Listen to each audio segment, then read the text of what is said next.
Mahliyo, bu nimada farq bor ekanmi? Tentovka bilan sisternani boshqarish manevrida. Farqi bor, to'g'rimi? Farqi nimada? Sezdingmi o'shani? Farqi buniki bochkani qirrasi yo'q. Ha, ikkita tomon qirrasi yo'q. Burgan vaqtda oynadan ko'rinmaydi ikki tomon qirrasi. Mana liniyaga to'g'ri olib kelyapti. Ader ortilgan yukni sisternani mana shunday sekin haydab kirish kerak. Bu водительский лихачествоni bravadani yoqtirmaydi. Sababi uni ichida chayqaluvchan yuk bo'ladi. Xullas do'stlar, barchaga boshlagan kuningiz xayrli bo'lsin. Biz hozir mana Risoil kompaniyasi, Naqshab transport kompaniyasi bular hammasi qariyb birga hamkor, birgalikda ish olib borayotgan juda katta kuchga ega kompaniya. Mana hozir mana shu Naqshab transport kompaniyasi bilan birinchi O'zbekistonda birinchi tarixida xavfli yuk tashiydigan ayol singlimizni tayyorladik. Hozir mana amaliy imtihonlarni topshiradi. Avtotest imtihon markazidan a'lo darajada imtihonlarni topshirib o'tdi. Ham teoretik, ham nima? Ana endi mana hozir endi men buni nimada shug'ullantiryapman? Buni hozir xavfli yuk tashiydigan, sisterna tortadigan transport vositasida shug'ullantiryapman. Mana shu bizda Naqshab transport kompaniyasini bazasi. Endi bu ishda menga kimlar ko'mak berdi?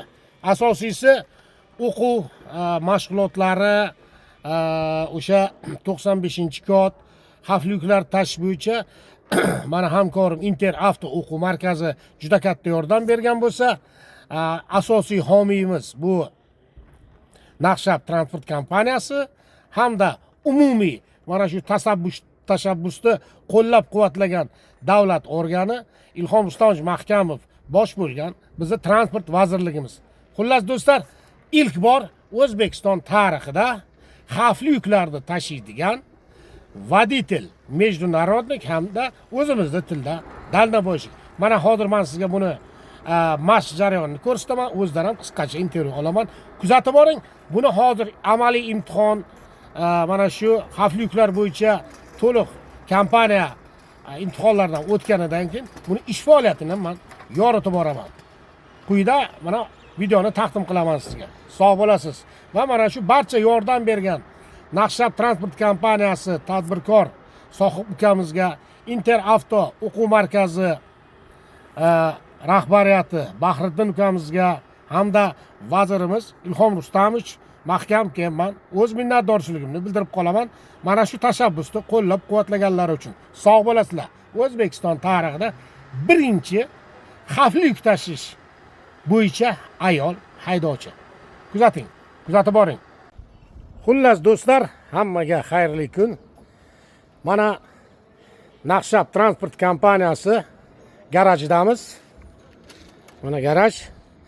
Hammaga ma'lum, biz loyihani boshlagan edik.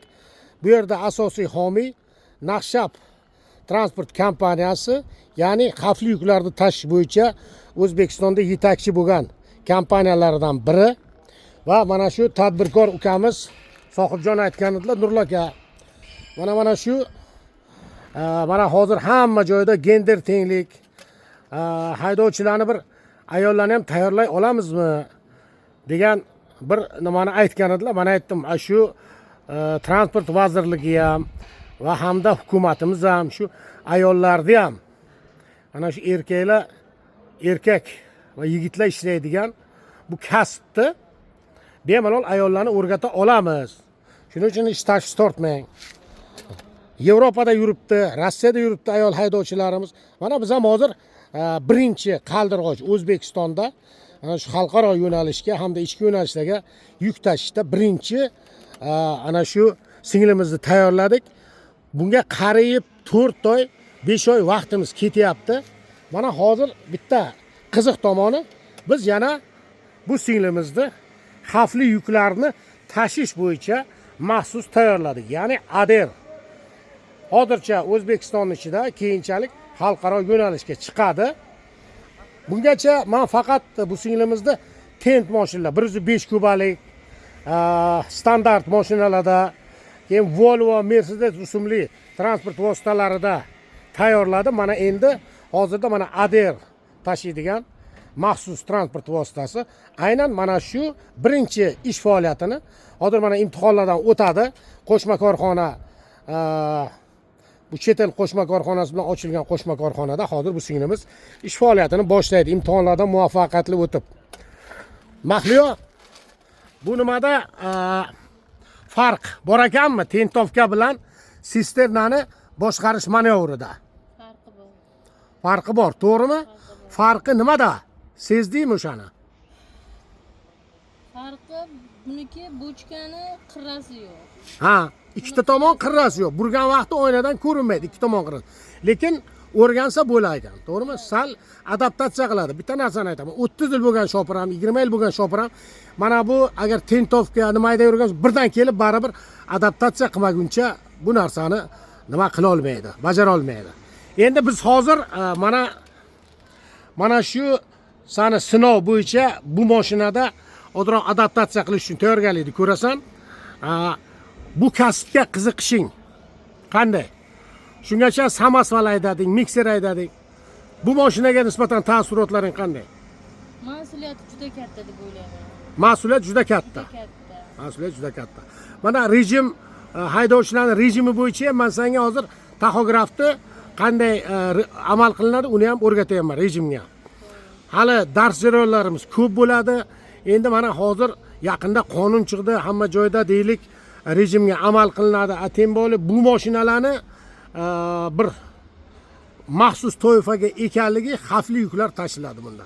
Xudo xohlasa mana shu kompaniyalarda ishni boshlab, ishing yurishib ketsa, mana bolalaringni kelajagi, o'zingni kelajaging yaxshi bo'ladi. Mana avtomat korobka aydading, mexanika aydayapsan. Endi mana shu hozir bizning eng bosh homiyimiz bu Naqshab transport kompaniyasi. O'quv ishlari bo'yicha asosiy o'quv markazimiz bu Inter Avto. Hamda transport vazirligi bizga mana shu ideyamizni qo'llab-quvvatlab turibdi. Demak, shu kompaniya rahbarlariga, o'quv markaziga, vazirlikka nisbatan bir yaxshi o'zing fikrlaringni ayt. Rahmat aytaman. Mana bizani bu erkaklar bilan erkaklarni ishini nima desam bo'ladi? Qo'ldan kela oladigan darajagacha taxlaydigani uchun ming rahmat aytaman. Naqshab mana bu homiy, Naqshab transport kompaniyasi homiy. Men senga instruktor bo'ldim. Anonimizga ham rahmat aytaman. Mana ayol xolimizga mana erkaklar ishini o'rgatganlari uchun bizani ham qo'limizdan kela oladigan, mana farzandlarimizni boqib, voyaga yetkazib oladigan darajagacha pul topib qilishlari kelajakda qura olishingga imkon yaratib beryapmiz. Sababi O'zbekistonda gender tenglik.